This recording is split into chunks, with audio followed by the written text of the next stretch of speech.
신약성경 136쪽 누가복음 22장 54절부터 71절 우리 한 절씩 교독하겠습니다. 제가 54절을 읽습니다. 예수를 잡아 끌고 대제사장의 집으로 들어갈새 베드로가 멀찍이 따라가니라.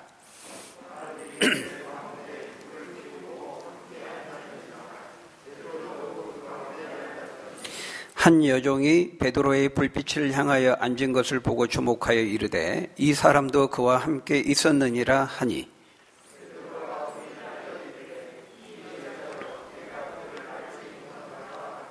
조금 후에 다른 사람이 보고 이르되 너도 그 도당이라 하거늘 베드로가 이르되 이 사람아 나는 아니로라 하더라.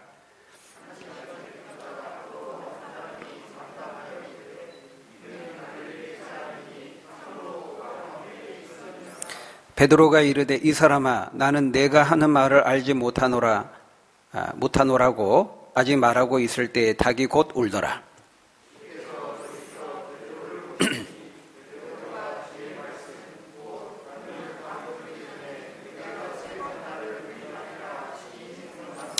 밖에 나가서 심히 통곡하니라. 그의 눈을 가리고 물어 이르되 선지자 노릇하라 너를 친 자가 누구냐 하고 날이 샘에 백성의 장로들 곧 대제사장들과 서기관들이 모여서 예수를 그 공회로 끌어들여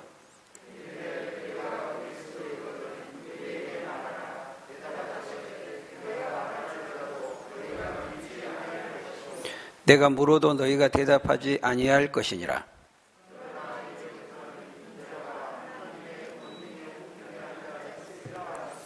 다 이르되 그러면 내가 하나님의 아들이냐 대답하시되 너희들이 내가 그라고 말하고 있느니라.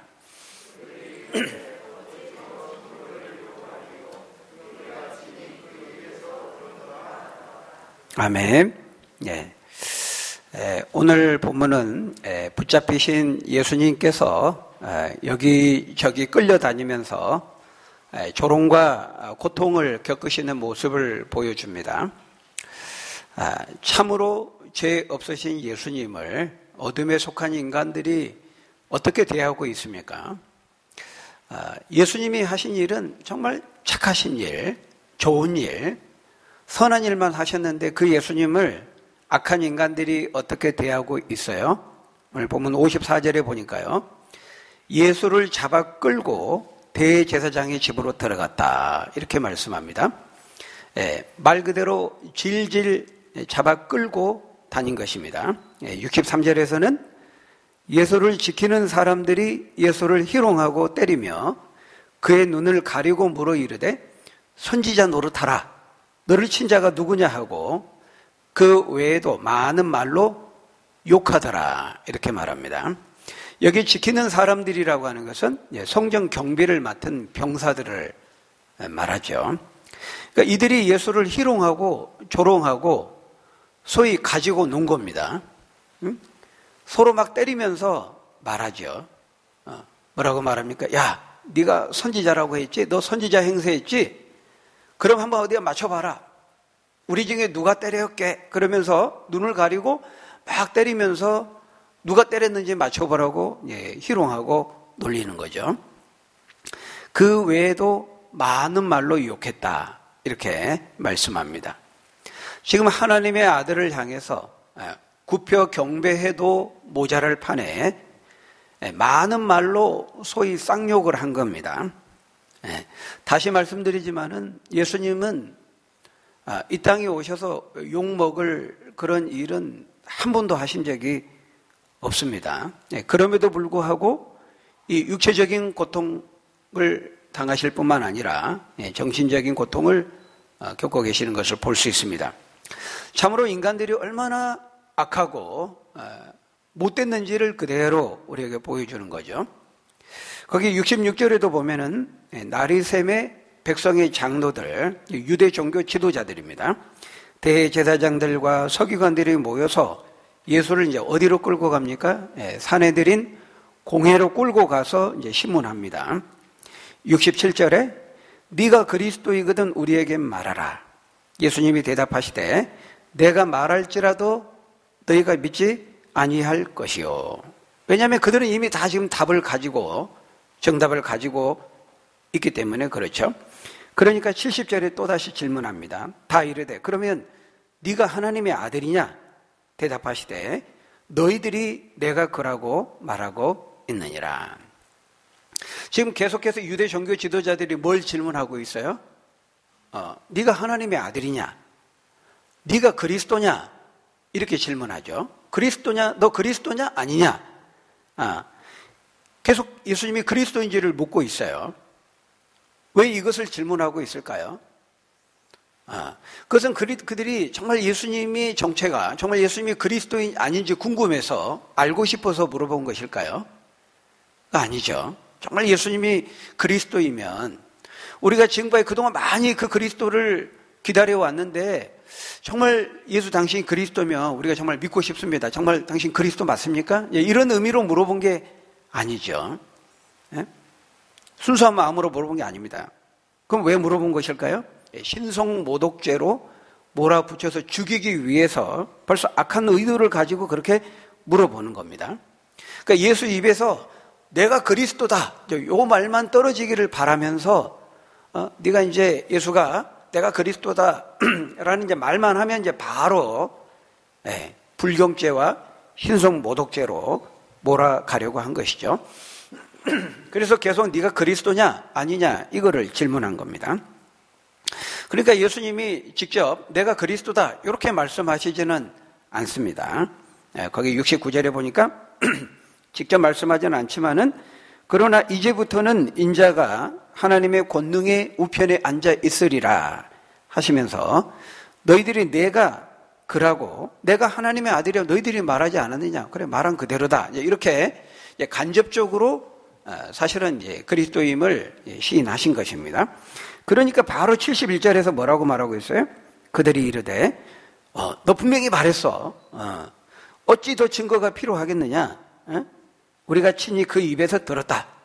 내가 그리스도라고 한 것 말 들었다. 이렇게 신성모독죄의 혐의를 뒤집어 씌우려고 하고 있는 것을 볼 수가 있어요. 오늘 우리 누가복음 본문에는 나와 있지 않지만은 병행권인 마태복음에 보면은 이 신성모독죄를 뒤집어 씌우기 위해서 거짓 증인 두 사람을 따로 다 준비해 놓은 것을 기록하고 있어요. 그러니까 예수님은 워낙 좋은 일, 착한 일, 선한 일만 하셨기 때문에 이게 아무리 혐의를 뒤집어 씌우려고 해도 잘 걸려들지가 않는 겁니다. 죄인으로 몰아가기가 쉽지 않은 거죠.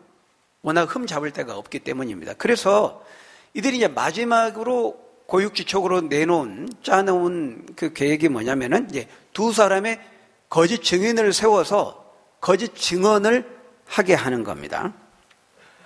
소위 짜고 치는 고스톱처럼 미리 다 자기 사람을 이제 이 공회에 우리가 몇 시에 공회를 이렇게 하니까 와가지고 너희들이 증인처럼 해서 거짓 증인을 해라. 다 이제 각본을 짜 놓은 거죠. 이런 거 제일 잘하는 데가 어디예요? 중국이죠. 북한입니다. 이미 다 각본을 짜놓고 마치 그 거리를 지나가는 자연스러운 그 시민의 인터뷰인 것처럼 그렇게 하죠. 그러니까 뭐 비판하거나 정부의 실정에 대해서 반론을 제기하거나 이제 이런 사람이면 바로 그냥 뭐 계정을 차단해 버린다든지 체포 구금한다든지 그런 건 절대 방송에 안 내보냅니다.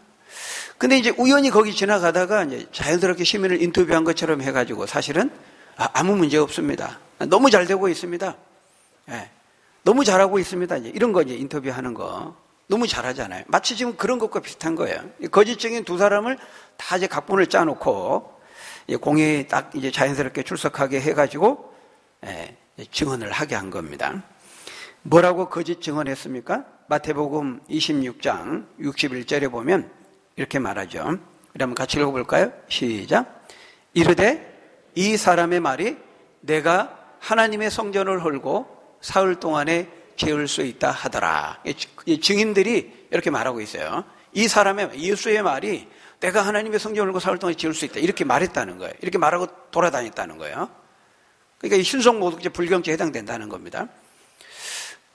근데 거짓말입니다. 예수님은 이렇게 말씀하신 적이 없어요. 예수님이 내가 하나님의 성전을 헐고 사흘 동안 지을 수 있다 이렇게 말한 적이 없고, 예수님이 뭐라고 말씀하냐면은 너희가 이 성전을 헐라 내가 사흘 동안에 이렇게 세우리라 이렇게 말씀하신 것이거든요.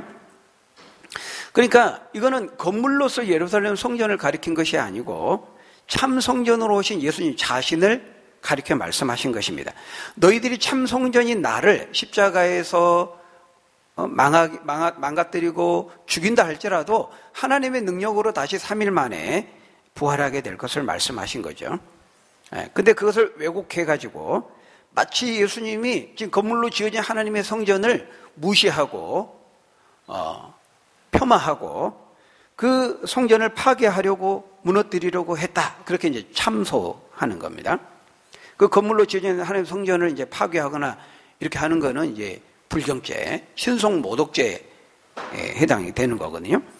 그래서 예수님이 하나님의 성전을 무시하고 파괴했다. 이렇게 이제 거짓으로 날조하는 겁니다. 예수님은 그렇게 말씀하신 적이 없어요. 너희가 이 성전을 헐라. 너희가 헌다 하더라도 내가 3일 만에 다시 세운다. 이렇게 말씀을 하신 거죠. 그러니까 이렇게 뻔한 거짓말을 하고 예수님의 의도를 일부러 왜곡하고 곡해해서 비틀어서 벌써 악의적인 의도를 가지고 이들은 다 지금 답을 가지고 있어요. 어떻게 하든지 신성모독죄로 좀 몰아가기 위한 그런 작전과 계획을 다 세우고 있었던 거죠.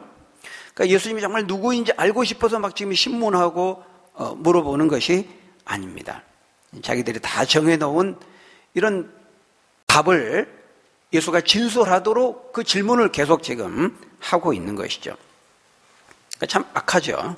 지금 무엇보다 법적으로 지금 예수님의 죄가 확정되지 않았습니다.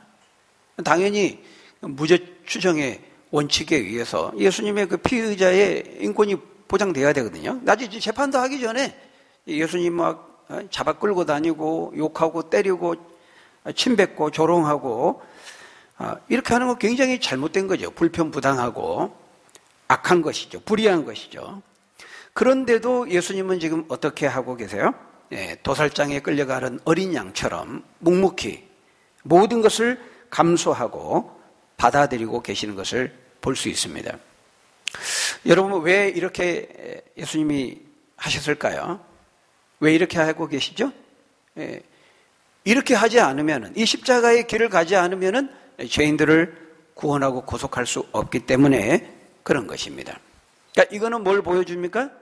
우리 죄인들을 향한 주님의 그 사랑과 그 구원의 열정을 보여주는 것입니다. 죄인들을 구원하시기 위해서. 바로 그 죄인들 속에 저와 여러분들도 포함되는 것이죠.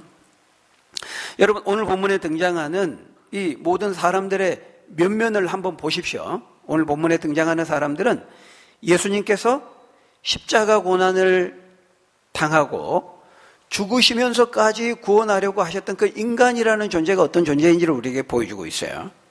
얼마나 참 인간들이, 오늘 본문에 등장하는 인간들이 다 하나같이 정말 얼마나 악한지를 우리에게 보여주고 있어요.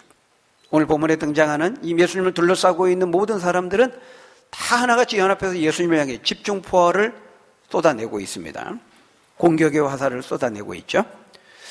예수님은 철저히 악한 사람들에서 모함을 당하고 심지어는 가장 가까이 있는 이 제자들에게도 배신과 버림을 당하고 있어요. 이 사내들인을 공회를 구성하고 있는 이 대제사장, 현직 제사장 이제 가야바였죠.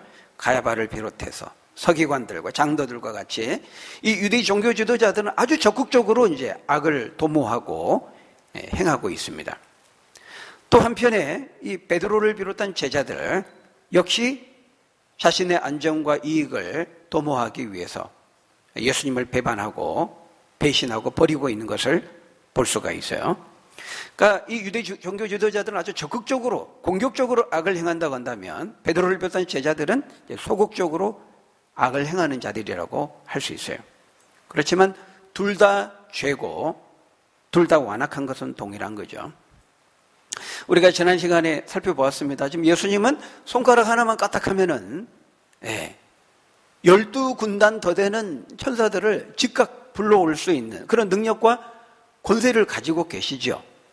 그럼에도 불구하고 이러한 조롱과 비참과 모욕을 감수하고 계신다는 거예요. 여러분, 그 이유가 무엇입니까? 하나님의 아들이 이렇게까지 이런 취급을 당하면서까지 고난을 당하셔야 하는 그 이유가 뭐라는 거예요? 이유는 딱 하나라는 것입니다. 그토록 악한 죄인들을 구원하시기 위함인 것이죠. 이런 인간들, 지금 이런 사람들을 구원하기 위해서 예수님이 지금 그 길을 가고 계신 하나님의 아들이 이런 취급을 받으면서 예수님이 나중에 십자가에 달려 이제 숨을 거두시기 직전에도 그렇게 기도했죠. 자신을 못 박은 그들을 향해서 예수님이 기도했습니다. 비난하고 저주한 것이 아니라 아버지여 저들을 용서하여 주옵소서. 지금 저들은 자신들이 지금 무엇을 하는지 알지 못하고 있습니다. 그들을 위해서 기도했잖아요. 무엇보다 오늘 본문에 보면 이 수제자 베드로가 예수님을 배신하고 부인하는 장면은 예수님의 가장 말할 수 없는 아픔이요 비참이라고 할 수 있습니다.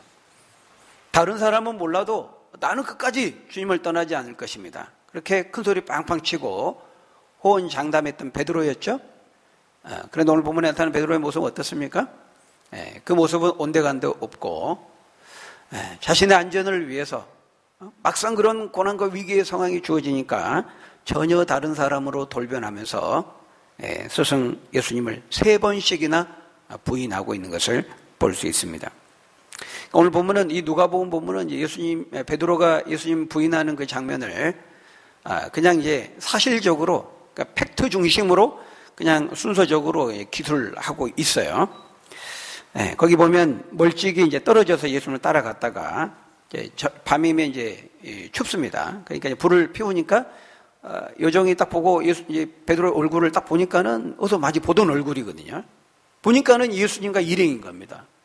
이 사람도 저 사람 예수와 함께 있던 사람입니다. 이렇게 말하죠. 그러니까 베드로가 깜짝 놀래가지고 아니 이 여자가 지금 무슨 소리 하는 거야? 저 사람 몰라요? 이렇게 이제 얘기를 한 겁니다.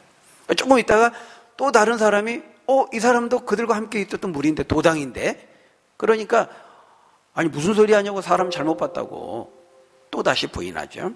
또 3번째 1시간 있다가 이제 1시간쯤 있다가 시간적인 차이를까지도 말하고 있습니다. 또 3번째 부인합니다. 그러니까 누가복음 오늘 본문에서는 그냥 이렇게 부인했다는 사실을 그냥 있는 그대로 얘기하고 있어요. 근데 이제 마태복음 같은 데 보면은 훨씬 더 세게 했다고 이제 기록하고 있어요. 첫 번째는 그냥 부인했고, 두 번째는 맹세하면서 부인합니다. 맹세하면서. 그리고 3번째는 저주하고 맹세하면서 부인했다. 이렇게 말하고 있어요. 점층적으로 표현하고 있는 거죠. 우리가 생각할 때에는 그 정도까지 베드로가 갈 필요가 있었겠나. 그냥 부인하면 됐지. 맹세까지 하면서 저주하면서 저주했다는 건 뭐냐면은 예수를 가리키면서 나 저 인간 모른다니까.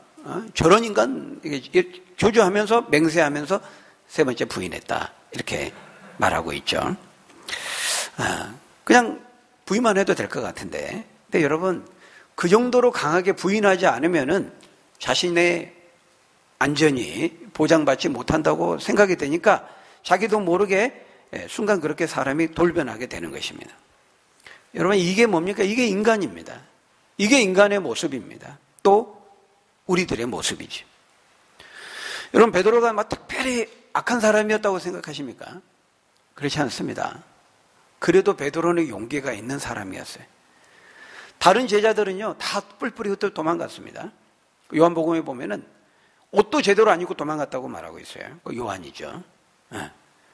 베드로도 처음엔 도망갔어요. 그렇지만 그래도 예수님이 걸리는 겁니다. 예수님이 어떻게 될까? 한편 걱정도 되고 또 궁금하기도 하고 그래서 다른 제자들은 그래도 두려워가지고 다 도망가고 감히 끌려갔던 대제사장의 그 마당에 갈 엄두가 안 났어요. 근데 베드로는 그래도 용기를 내서 따라온 겁니다. 그래도 의리가 있는 사람이에요.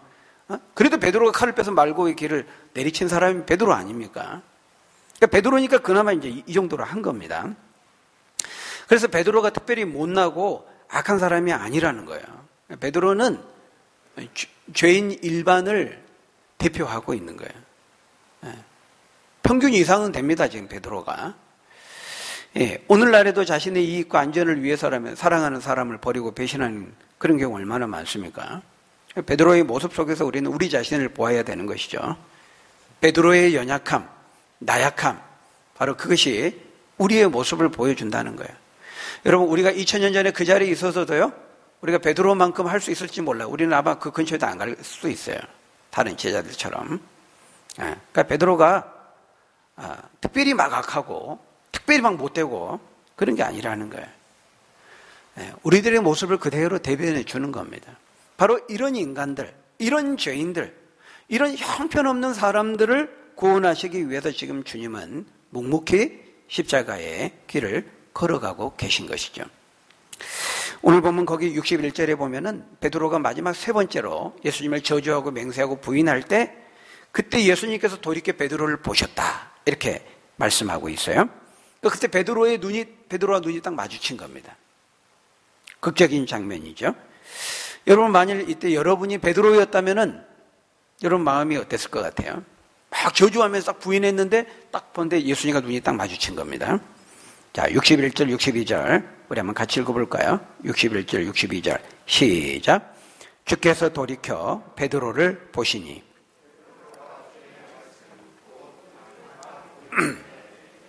세 번 나를 부인하리라 하심이 생각나서 밖에 나가서 심히 통곡하니라. 예수님과 베드로가 강하게 세 번 저주하고 맹세 부인했는데 그때 딱 예수님과 눈이 마주친 거예요. 여러분, 이때 예수님이 베드로를 어떤 눈으로 보셨을까요? 눈이 마주쳤을 때.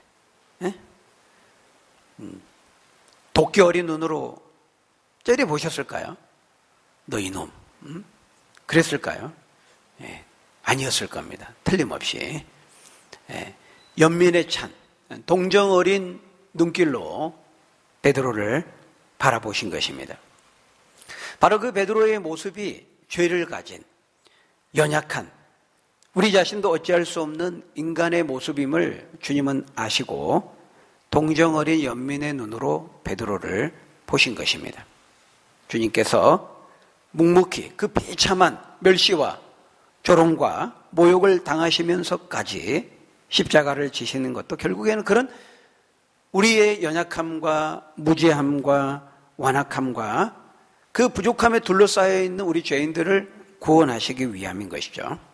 바로 저와 여러분들을 사랑하시고 불쌍히 여기시고 긍휼히 여기신 그 주님의 사랑과 주님의 열정이었던 것입니다.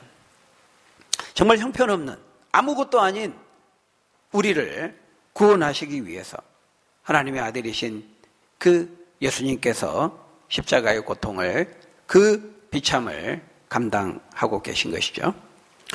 보면 정말 다 하나같이 형편없는 사람들입니다. 오늘 본문에 적극적으로 악을 행하는 사람들, 때리고 조롱하고 놀리는 사람들, 수준 이하의 사람들, 또 제자들도 크게 다르지 않죠. 어떤 점에서 보면 정말 형편없는 이런 참 쓰레기 같은 인간들을 하나님께서 구원하시기 위해서 그런 모든 모욕과 조롱과 비참함을 감수하고 그 고귀한 예수님의 생명을 죄 없으신 하나밖에 없는 아들의 생명을 내어주고 계시는 것을 볼 수 있어요.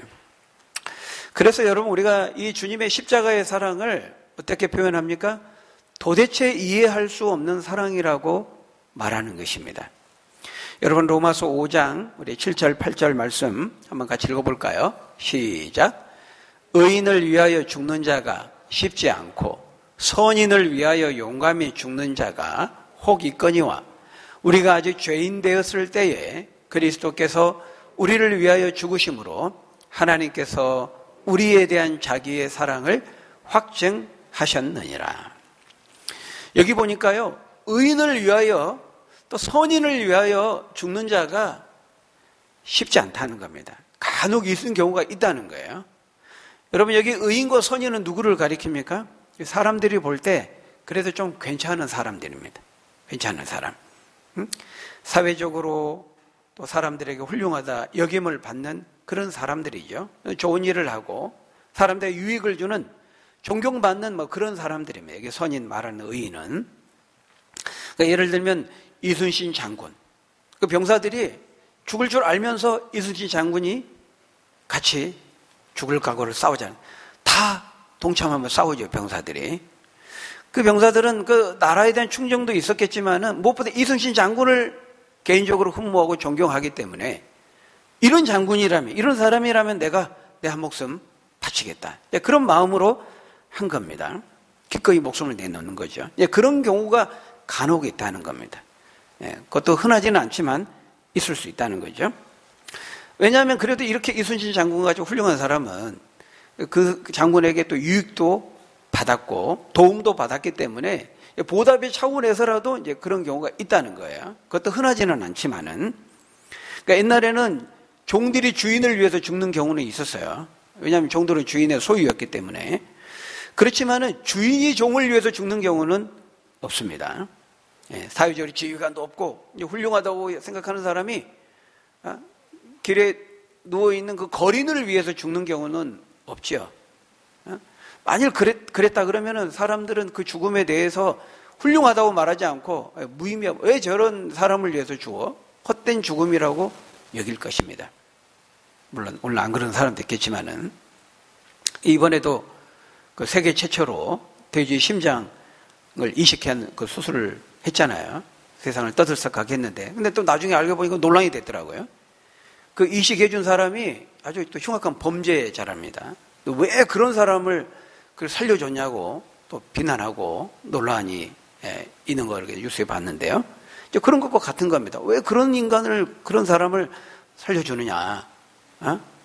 이게 일반적인 사람들의 관점이라는 거죠.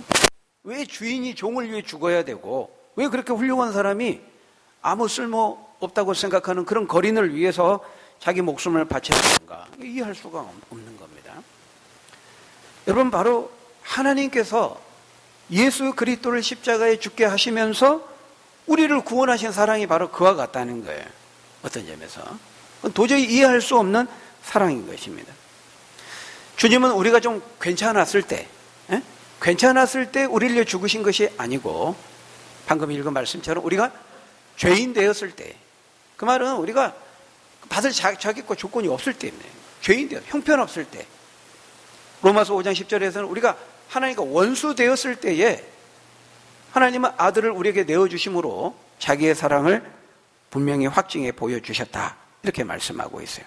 우리가 형편없을 때, 하나님과 원수 되었을 때, 구원에 대한 아무런 관심이 없었을 때, 하나님께서 예수님을 통해서 우리에게 모든 호의를 보여주셨지만 그 호의인지도 몰랐을 때, 모든 구원의 밥상을 다 차려 놓으셨음에도 그 발로 걷어차버리는 이런 무지막지한 막대먹은 이 어두운 세상에 빛으로 생명을 주시기 오신 그 출동하신 그 주님을 이렇게 조롱하고 멸시하고 마침내 십자가에 못 박아 죽여버린 바로 그 무지하고 완악한 그 죄인들, 바로 우리들을 구원하시기 위해서 하나님은 예수 그리스도를 우리에게 내어주셨다는 거죠. 이해할 수 없는 겁니다. 이처럼 하나님이 우리를 사랑하신다는 거예요. 요한복음 3장 16절에 보면 하나님이 세상을 이처럼 사랑하사 독생자를 주셨으니 이는 그를 믿는 자마다 멸망하지 않고 영생을 얻게 하려 하심이라 말씀합니다.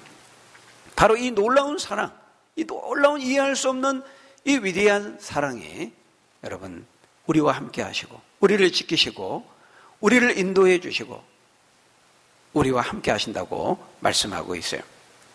로마서 8장 35절에 보면은 누가 우리를 바로 이 위대한 그리스도를 통한 하나님의 사랑에서 끊으리요. 혼란이나 공고나 박해나 기근이나 적신이나 위험이나 칼이라. 이 세상에 그 어떤 것도 예수 그리스도를 통한 하나님의 이 엄청난 사랑, 이해할 수 없는 사랑, 이 위대한 사랑에서 끊을 수 없느니라 말씀합니다.